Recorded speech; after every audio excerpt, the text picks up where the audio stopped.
Welcome to the engine room here at D-Lab Electronics. I'm in process of building a MojoTone Deluxe Reverb amplifier kit.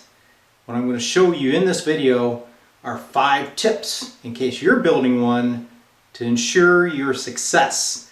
But before I get to that, Bridge, Sundown Merlot, need his assistance.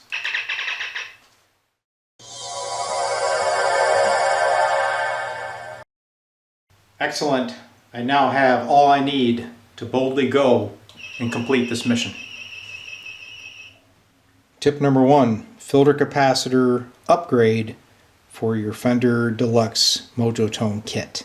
Here are the caps that are supplied for the build. They are 16 microfarad at 475 volts.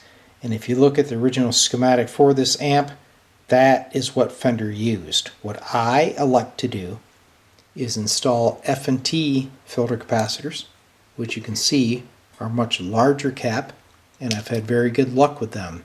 I only install 4 capacitors. The first cap is a 47 microfarad at 500 volt. And back in the day, what Fender did is positions 1 and 2, they had a pair of the 16 microfarads in parallel. Okay, so I eliminate one of those positions. The first cap now is a 47 microfarad. Then it is followed by 3 22 microfarad at 500 volt caps. The other thing I like to do is color code the wires that are leaving each capacitor. That makes the wiring underside much easier because the kit supplies yellow wiring for all the caps. Tip number 2, install the brass ground plane that Fender designed years ago. In their earlier amps, they didn't have this and there were noise issues. Their engineers were actually RF radio guys like me, and they came up with this idea to bring all of the preamp grounds together and separate that from the power supply ground. So all of your pots and the eyelet board actually land here, and there's a separate ground on the preamp capacitors, and they did that for a reason. Okay, you can buy this brass shim stock. It's 10 thousandths.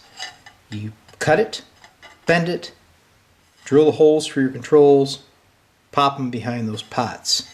It's a little bit of work, but it'd be well worth it because you won't be chasing noise and hum in your kit amp.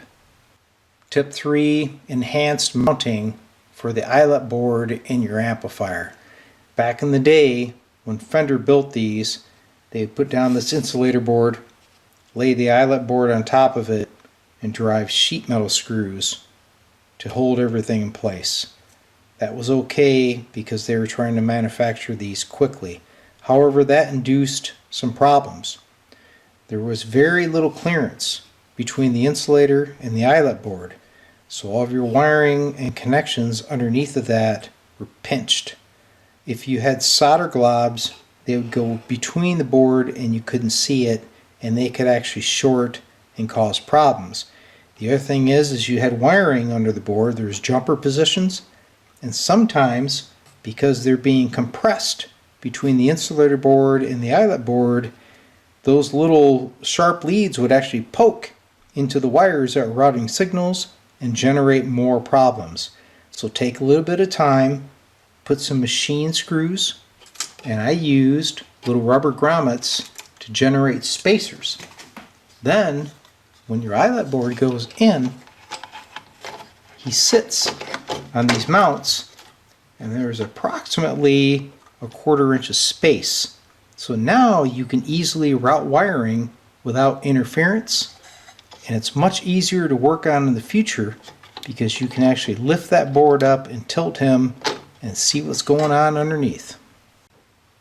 Alright, let's slide over into the power supply section now for tip number 4, which is power distribution. What I like to do is install a pair of 5-position terminal boards. Center lug is ground, which is soldered direct to the chassis. So terminal board number 1 is for your AC input. You got your line, neutral, and ground. Okay. Terminal board 2 handles the center taps of your high voltage, and you land your 6-volt AC here with the balancing resistors. So the 100 ohm resistors will go here rather than up on the power lamp. In the earlier designs, Fender took the high current line, went to the lamp, had the resistors, and from there they went over to the 6V6s and down to the 12AX7s. It's not really a great idea, okay? You don't need high current going up here and then being distributed down. What I like to do is I land them here. My resistors are here to balance the filaments, and from there I distribute the power. So I'll have a high current line hitting the two 6V6s, then I reduce that to 22 gauge to feed the filaments of the 12AX7s. I also go back to the power lamp with smaller conductor wire. The high current needs to happen here, not there. Alright, tip 5, positioning of the fuse holder on this kit build. This back plate is what is supplied, and obviously the artwork came from the original Fender Deluxe. So you have a hole here for a ground switch, which is not used.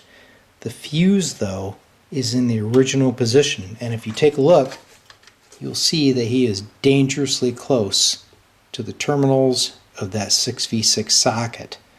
I do not like that, so what I like to do is remove the fuse holder from that position, and I will install another black plastic cap there. I drill a hole over here, which is between the rectifier tube and the first output tube, and I install the fuse holder there. Okay, now he is isolated from the other tubes, reducing the shock or damage that could occur if you're working in that area. So your AC line comes in here, it's going to hit the fuse holder. All the AC distribution now is contained to this area. Yes, you do have to drill another hole, but in the long run you're going to be much further ahead when you're in here doing maintenance. So if you're building one of these kits, incorporate these easy changes. It's better for you, it's better for the amplifier. D-Lab, out!